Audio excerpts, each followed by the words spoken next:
Just me na Honorable Bashiru Silikie, me na MP for constituency 082 in Abauma Chiefdom, Nabo District. Me na the represent the Sierra Leone People's Party, and me na Deputy Leader of Government Business. 2022 na a year of mixed feelings in this parliament, because we get bills that will go smoothly, and we get the one that we're challenging. We get the one that we basically use, the public knows, so we physically go into blows. We get the one that we out of parliament, we negotiate, and we get the one that we collectively we all come together and pass as a parliament. Few of the one that will pass collectively, now like the gender bill, the local government act, the NMA bill, the consumer protection. We do a lot of loans. We pass a lot of loan agreements and grant agreements collectively as a parliament. We get few one that will be very, very challenging to read. For instance, the Public Elections Act of 2022. That one day we notice a big confrontational between we and the opposition party, because it starts first with a standoff where then they believe in through that bill they want with the proportional representation. But we end up for festive, but we come together and pass them again.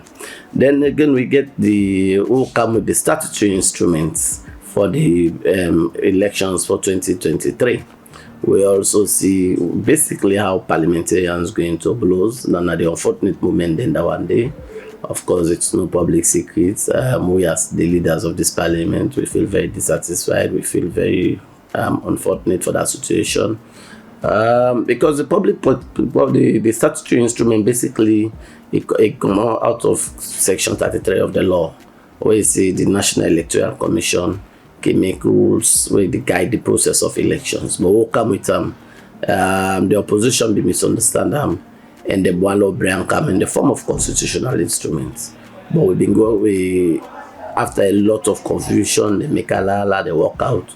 We try to explain to the public, and the public understanding. We convince the majority of members of parliament say that the way the electoral commission, the way the attorney general bring them, that be the right process. So 2023, of course, they can say it's a mixed year, a year of happiness, and some of them challenging. But generally, I believe as a parliament, we have succeeded a lot. As a leadership, we have succeeded, taking into cognizance, say we get a hung parliament.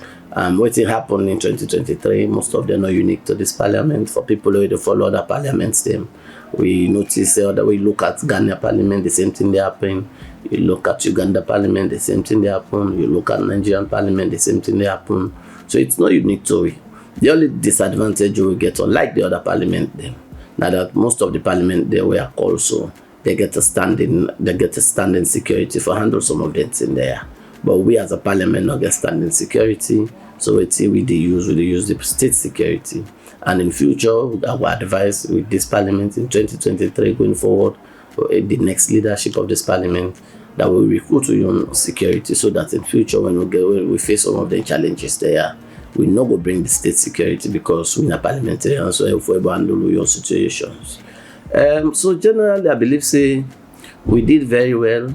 We passed all of the agreements. Them we not get no one. We get one or two. Of course, we get standoff, but we pass all of the loan there with the president, with the government, the executive bring. We get private member bill them. With some of them still there in the stage for no complete. We not complete. We will complete them. We lay the audit service reports. Audit reports they all we lay. We table them. Of course, we still wait on PAC for do the investigation in Brianka. So 2023 as a parliament, I'm very sure say we do for the states.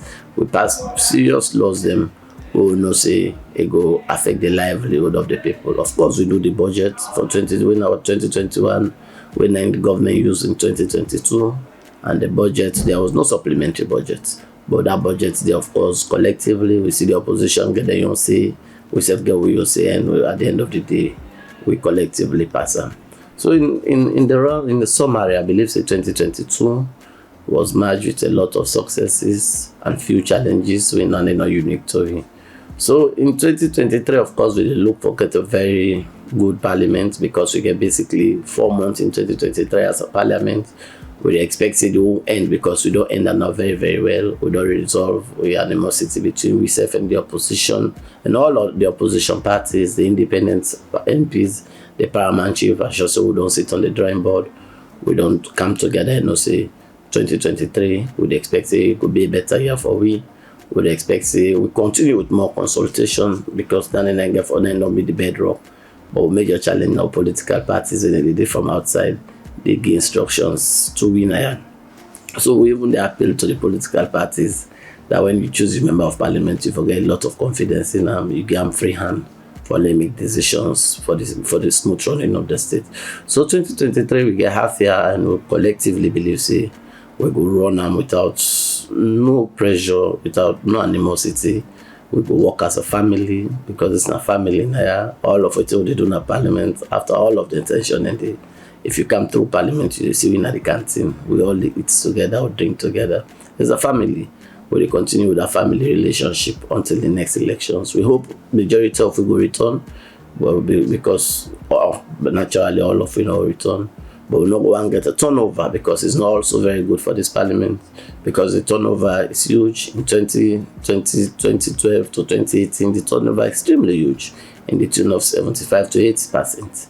In 2022, in 2018 to 2022 also the turnover is very huge. So we pray that we not get that huge turnover because to let the parliament strong and let the public proud of her, you need to get a matured parliament. A parliament we don't see people who get experience or will match up to the sub-region.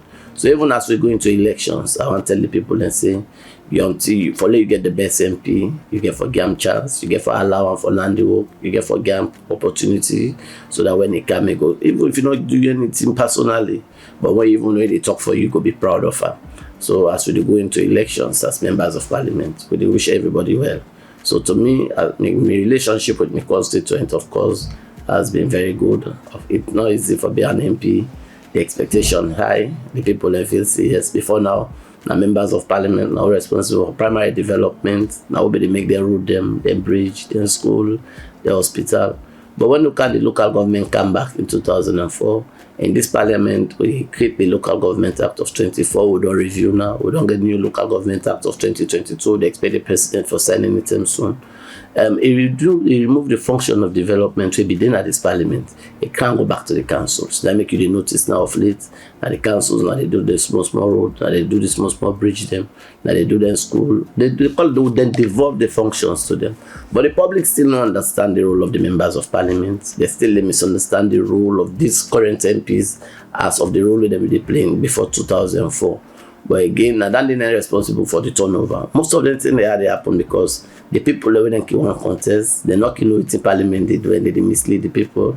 And because of the hardship in the country, because the people don't understand the role of the MP, they self can buy it. But from when parliament beginning, the recent democracy, from 2002 to 2022, the turnover huge because the one MP they can promise you, it come as he reach the you gains in business because it's a promise you never achieve. And so basically, we tell the people and say the parliamentarians now get three core functions. One, a representative, you get for representative people. Two, na lawmaking, and three, na provide oversight. So we know one and then you use for judge MP. But most times I can tell my constituent and say the best MP now the more you not get the power yet. Even when you not get the power, anything tell you they believe. If you tell yourself they build all the roads for you, they believe. If you tell they build all the schools, all the hospitals, they believe. Until you get there, you now notice all the TV they tell you wrong. So people they don't succeed by them bad message. They go into the elections. Then they always don't be me campaign. That we now begin to tell the people about the rule. If we not tell the people then they don't understand, basically they'll be voting the wrong MPs. And then they no more may go continue to tell the people then that you go elect the MP, you go elect the person. But if the message you the person give you make you like I wrong. If the person can greater and then they make you notice say most of the time the members of parliament they fall out to them people. So to me people learn about my chiefdom, of course we don't cry, we don't come off far when I don't see this small development, I don't influence for Kego. Because not to me work, the only thing I able to do is influence and talk to government, let government take some of the development. In terms of personal relationship, of course as a party, I have played my own role. Me and my people and they're very strong in the district at the constituency level. I'm always with them. So and for conclude, for wish you all Merry Christmas and a prosperous 2023. We hope see we know already they happen now. The tension day, the pressure day, hardship day, Corona don't come. They don't hit the economy. We now get the Russia and Ukraine war. We don't make things very difficult. We hope and pray say all that they go subside and 2023 go be a better year for we in this country. So I wish you all the best.